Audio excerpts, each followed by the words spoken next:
ہم کافیہ اور ہم ردیف ہوتے ہیں. جیسے یہ شعر دیکھیے کہ جنہیں میں ڈھونڈتا تھا آسمانوں میں زمینوں میں، وہ نکلے میرے ظلمت خانہ دل کے مکینوں میں.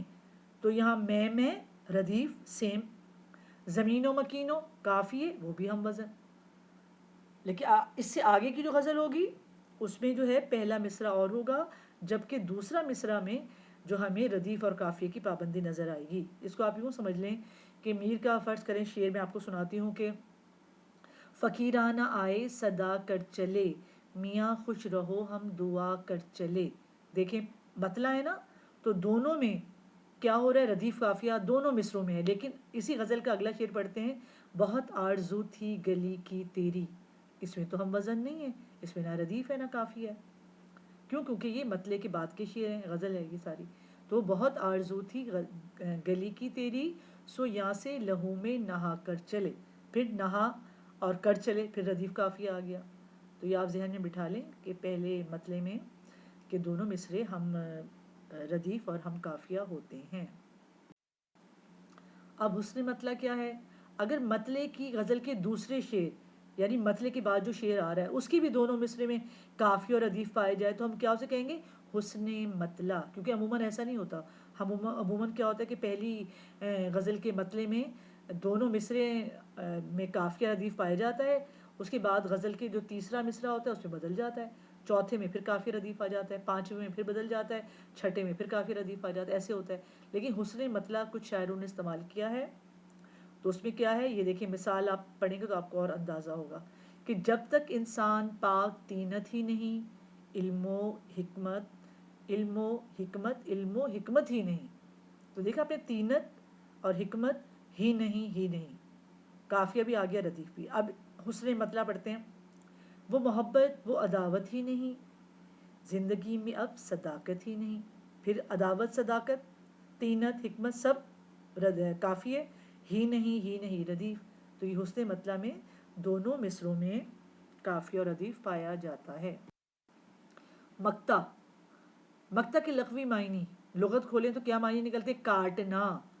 لغوی معنی کاٹنا یا ختم کرنے کی جگہ. تو اسی سے تعریف ذہن بن جاتی کہ کاٹنا ختم کرنا یعنی غزل کا آخری شعر. اصطلاح میں غزل و قصیدے کی آخری شعر کو شرط کیا ہے؟ مقطع وہ کس صورت میں ہوگا؟ اگر شاعر نے تخلص استعمال کیا ہے. اگر شاعر تخلص استعمال نہیں کرتا اور غزل ختم ہو جاتی ہے تو وہ غزل کا آخری شعر کہلائے گا. لیکن اگر شاعر نے آخری شعر میں تخلص استعمال کر لیا تب وہ مقطع کہلائے گا. تو مقطع کے لیے شاعر کا تخلص استعمال کرنا لازم و ملزوم ہے. دوبارہ سن لیں آپ کہ شاعر نے اپنا تخلص استعمال کیا ہو مقطع کہلائے گا، اگر تخلص نہیں ہوگا تو وہ مقطع نہیں بلکہ آخری شعر کہلائے گا. مقطع کے لیے دو شرائط لازم ہیں. کون سی؟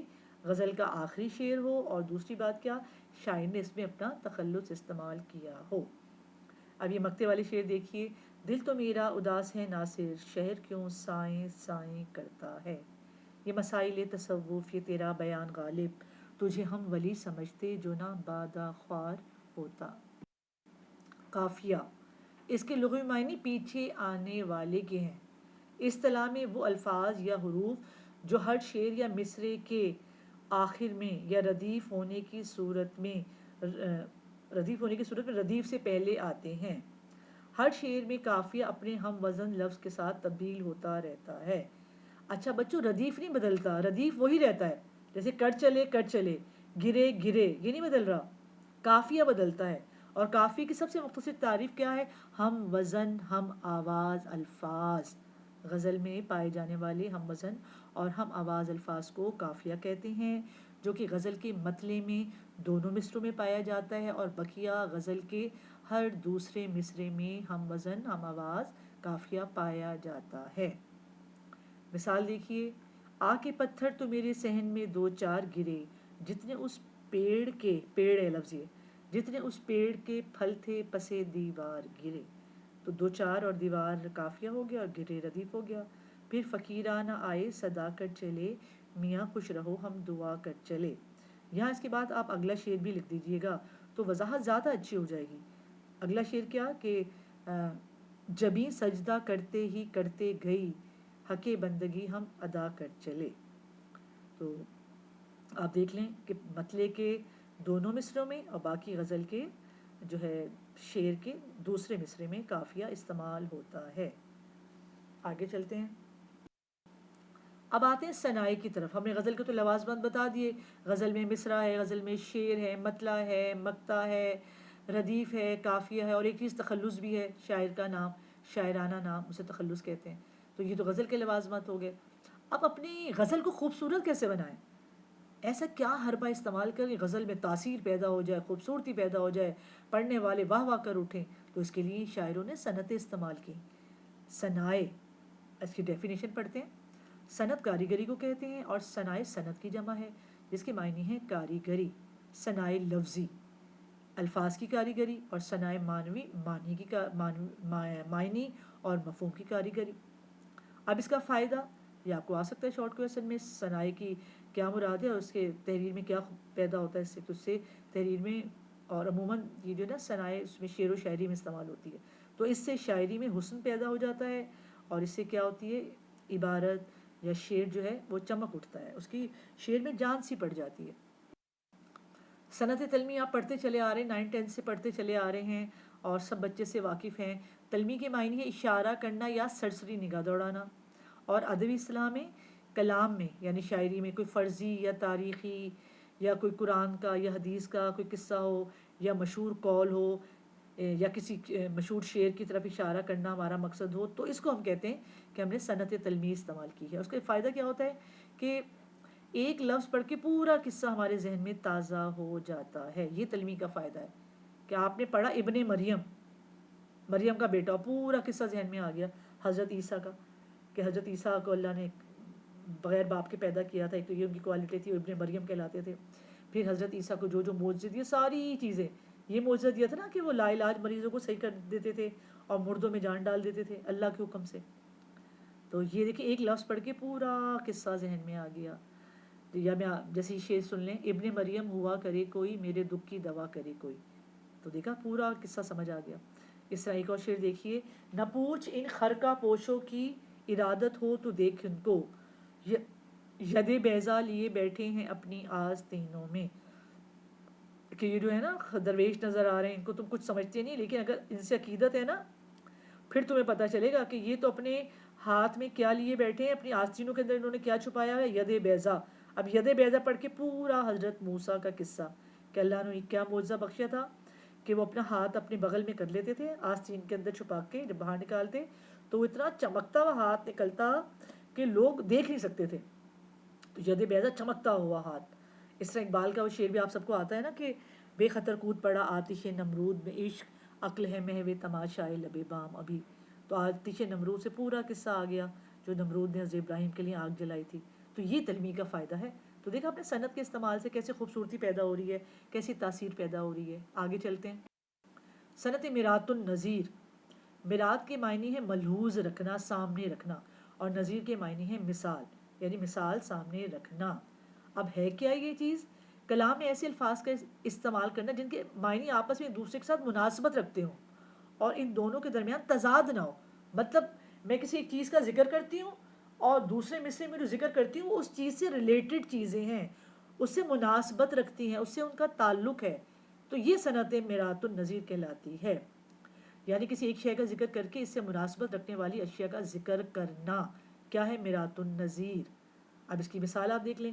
حرم پاک بھی، اللہ بھی، قرآن بھی ایک، کچھ بڑی بات تھی ہوتے جو مسلمان بھی ایک. اب دیکھیں حرم پاک اللہ بھی ہے، قرآن بھی ہے، مسلمان بھی ہے.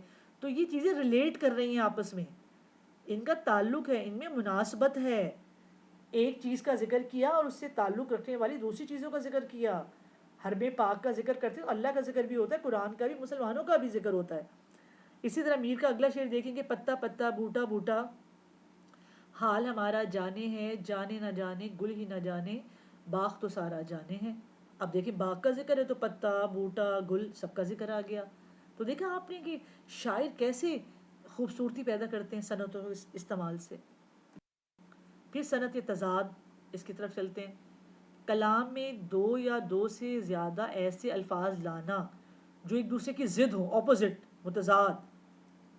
تو انہیں ہم کیا کہیں گے؟ صنعت تضاد. تو اس کی اصل میں جو تعریف ہے، جو اس کا نام ہے وہی اس کی تعریف ہے، تضاد الٹ. تو یہ تعریف کلام میں ایسی چیزوں کا استعمال جو ایک دوسرے کے الٹ ہوں، ایک دوسرے کے متضاد ہوں، ایک دوسرے کی ضد ہو. مثال دیکھیں آپ، صبح ہوتی ہے، شام ہوتی ہے، عمر یوں ہی تمام ہوتی ہے. صبح شام صنعت تضاد. اور شعر کتنا پیارا بن گیا. ایک اور دیکھیے، زندگی ہے یا کوئی طوفان ہے، ہم تو اس جینے کے ہاتھوں بڑھ چلے. زندگی اور طوفان، جینا اور مرنا. تو ایسے شاعر کلام کو خوبصورت بناتے ہیں. حسن تعلیل. اب حسن تعلیل بھی بہت ایک کلام کو خوبصورتی بخشتی ہے. کیسے بخشتی ہے؟ کلام میں کسی بات کی کوئی ایسی وجہ بیان کرنا جو در حقیقت اصل وجہ نہ ہو، لیکن کلام کی تاثیر اور خوبصورتی اس کی بدولت بڑھ جائے. مطلب وجہ بتا رہے، شاعرانہ وجہ، اس کا حقیقت سے کوئی تعلق نہیں، لیکن ایسی شاعر بتا رہا ہے کہ واقعی لگ رہا ہاں بھائی ایسے ہی ہو رہا ہوگا، یہی وجہ ہوگی. وہ ہمیں قائل کر دیتا ہے، اور شعر خوبصورت بھی ہو جاتا ہے، پر اثر بھی ہو جاتا ہے. اب اس کی مثال آپ دیکھیے، کتنی پیاری مثال لی ہے انہوں نے کربلا کے میدان کی. پیاسی جو تھی سپاہ خدا 3 رات کی، ساحل سے سر پٹکتی تھی موجیں فرات کی. اب دیکھیں، موجیں تو ساحل سے سر پٹکتی ہیں نا، ایک نیچرل ہے کہ لہریں آ رہی ہیں، اس کے پیچھے اور لہریں آ رہی ہیں، وہ ساحل سے ٹکرائیں پھر پلٹ گئیں. لیکن یہاں وجہ اتنی اچھی بتائی کہ لگ رہا ہے ہاں بھائی ایسا ہی ہو رہا ہوگا، اسی لیے ایسا ہو رہا تھا. یہ ہے حسن تعلیم، کسی بات کی ایسی وجہ بتانا جو اصل وجہ نہ ہو لیکن اصل وجہ محسوس ہونے لگے. اتنی وہ جاندار استعمال کیا ہو شاعر نے. تو پیاسی جو تھی خود سپاہ خدا 3 رات کی، حضرت امام رضی اللہ تعالیٰ عنہ کی فوج 3 رات سے پیاسی تھی. تو فرات سر پٹک رہا تھا، نہر فرات، کہ میں کیا کروں، میں کس طرح انہیں پانی پہنچاؤں. ایک اور حسن تعلیل کی مثال دیکھیں. میری طرح سے ماہ و مہر بھی ہیں آوارہ، کسی حبیب کی یہ بھی ہیں جستجو کرتے. ابھی عاشق کہہ رہا ہے، عاشق آوارہ پھرتا ہے، مارا مارا جنگلوں میں صحراؤں میں پھرتا ہے. تو کہتے ہیں مجھے عاشق کیا کہہ رہا ہے کہ میری طرح سے ماہ و مہر، چاند اور سورج بھی لگ رہا ہے یہ بھی آوارہ ہیں. کیوں آوارہ ہے؟ میں بھی آوارہ ہوں، وہ بھی آوارہ ہے. مجھے بھی اپنے محبوب کی تلاش ہے. اب یہاں محبوب حقیقی زیادہ سوٹ کرے گا. مجھے بھی اپنے محبوب حقیقی کی تلاش ہے، اس لیے مارا مارا پھر رہا ہوں. اور چاند اور سورج کو بھی محبوب حقیقی کی تلاش ہے، اس لیے وہ گردش میں رہتے ہیں. تو دیکھا کتنی پیاری وجہ بتا دی. صنعت تکرار، نام سے ہی تعریف کھل کے سامنے آ رہی ہے. کلام میں خوبصورتی اور تاثیر پیدا کرنے کے لیے الفاظ کو بار بار استعمال کرنا اور دہرانا صنعت تکرار کہلاتا ہے. مثلا پتا پتا، بوٹا بوٹا، حال ہمارا جانے ہے، جانے نہ جانے گل ہی نہ جانے باغ تو سارا جانے ہے. تو دیکھنا آپ نے کہ کتنا خوبصورت صنعت تکرار کی مثال آ گئی کہ بالکل اس کا باغ کا ذکر بھی ہے، تو پتے کا بھی، تو بوٹے کا. اور یہ میرات النظیر میں نے آپ کو شیئر کروایا تھا، میرات النظیر میں تھا نا، باغ کے حوالے سے پتے بوٹے اور پھول کا ذکر. اور یہ صنعت تکرار کی بہت مثال پیاری ہے کہ بار بار جب پتا پتا کہتے ہیں نا، بوٹا بوٹا، تو بڑا شعر اچھا سا لگنے لگتا ہے. پھر دوسرا مصرع تو بہت ہی خوبصورت ہے، جانے نہ جانے کا انہوں نے بار بار استعمال کیا نا، جانے نہ جانے گل ہی نہ جانے باغ تو سارا جانے ہیں. تو کتنا پیارا جو ہے شعر بن گیا ہے. پھر ایک اور بہت خوبصورت شعر ہے، دل لگی نہیں نا سے، تیرے دل کو ابھی لگی ہی نہیں. اے نصیحت کرنے والے، دل کا لگانا کوئی کھیل تھوڑی ہے. اصل میں تو نے کہیں دل ہی نہیں لگایا، تجھے کیا پتا، تو میری حالت تو کیسے سمجھ سکتا ہے. آگے چلتے صنعت تضمین. اب یہ کیا ہے؟ یہ بھی بہت خوبصورت ایک صنعت ہے جو کلام میں بہت جان ڈال دیتی ہے. اب دیکھیے آپ، کلام میں سلیقے کے ساتھ کسی دوسرے شاعر کا مصرع اس طرح استعمال کرنا کہ جس سے کلام کی تاثیر اور خوبصورتی بڑھ جائے اور تبدیلی کا اندازہ بھی نہ ہو سکے. مطلب آپ نے کسی اور شاعر کا شعر کوٹ کر دیا، پتہ بھی نہیں چلا، آپ کا شعر بھی اچھے کا اچھا رہا، اور آپ نے وہ کر کے شعر میں ایک نئی جان ڈال دی. تو زیادہ تر اسے جو ہمارے مزاحیہ شاعر ہیں نا، وہ مزاح کے طور پہ بھی استعمال کرتے ہیں. غالب نے بھی کوٹ کیا ہے میر کی عظمت کے لیے، وہ میں آپ کو بتاتی ہوں. تو دیکھیں یہ اس کی مثال دیکھیں. رفیقوں سے رقیب اچھے جو جل کر نام لیتے ہیں، گلوں سے خار بہتر ہیں جو دامن تھام لیتے ہیں. اب یہ دیکھیے یہ اصل شعر ہے، اور اس کی جو ہے تضمین کی گئی ہے اس شعر کی، اور تضمین کر کے اس شعر کو کیا بنا دیا گیا یہ میں آپ کو بتاتی ہوں. یہ ہیں ہمارے شاعر جن کا نام ہے سید ضمیر جعفری. سید ضمیر جعفری نے آپ کے نصاب میں نظم لکھی یہ سڑکیں، تو اس میں وہ اس شعر کو